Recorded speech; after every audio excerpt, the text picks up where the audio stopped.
Hi, Chad with Close Quarter Combat Evolved.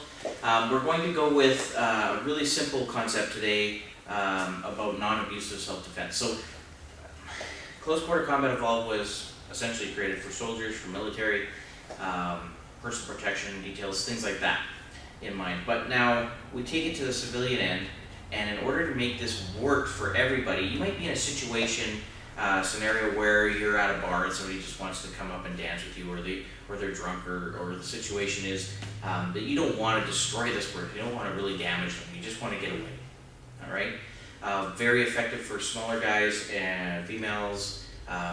Right, you get a belligerent guy that comes up and he's trying to grab you and manhandle you. So basically, I'm just going to show you the idea of non-abusive self-defense, so we don't have to, gouge somebody's eyes out and kick them through the groin and all that stuff.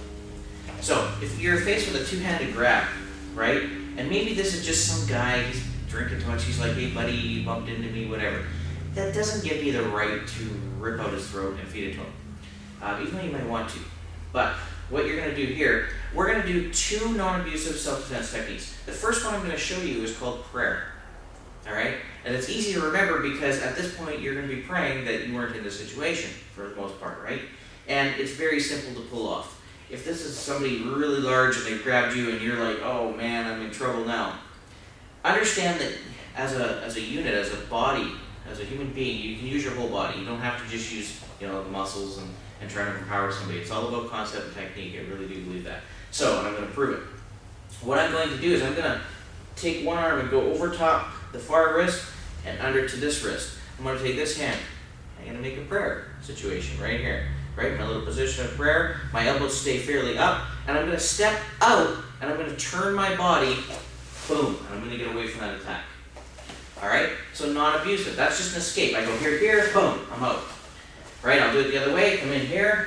You can see that I'm pushing, and it opens up because the human hand can't grip that way. Right, I'm going out through the thumbs. It also gives me a great opportunity to control a situation. If this is a situation where I'm not comfortable ending it with just, hey, back off and do your own thing, I'll do mine, and I have to do something else, I can go to here, and as I push away, I can get control of this hand.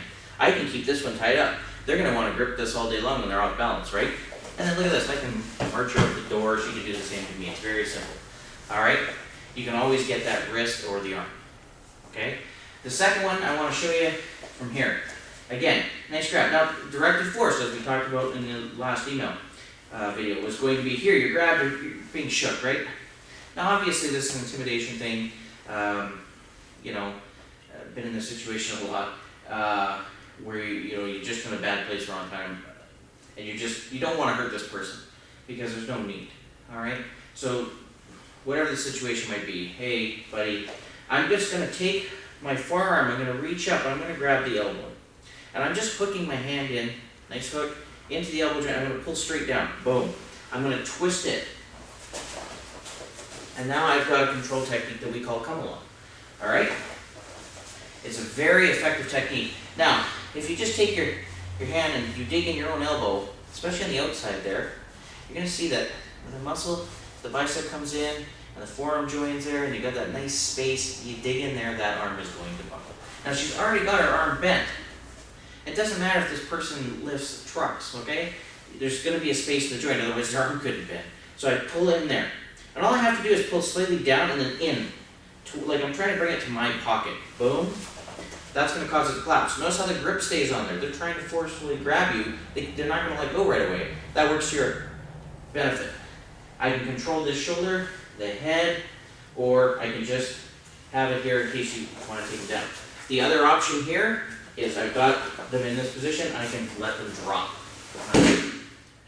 And then I can stomp or do whatever to finish from there. Alright, so again, hook, pull, control that technique. Non-abusive self-defense. Alright, not everything has to be no guts, no glory. Later on we'll get into more of this with the Close Quarter Combat Evolved. We'll show different versions of the self-defense for abusive, how to really get out of there if your life depends on it, and also how to just control a situation that doesn't need you to damage somebody fully. Thank you, we'll see you next time.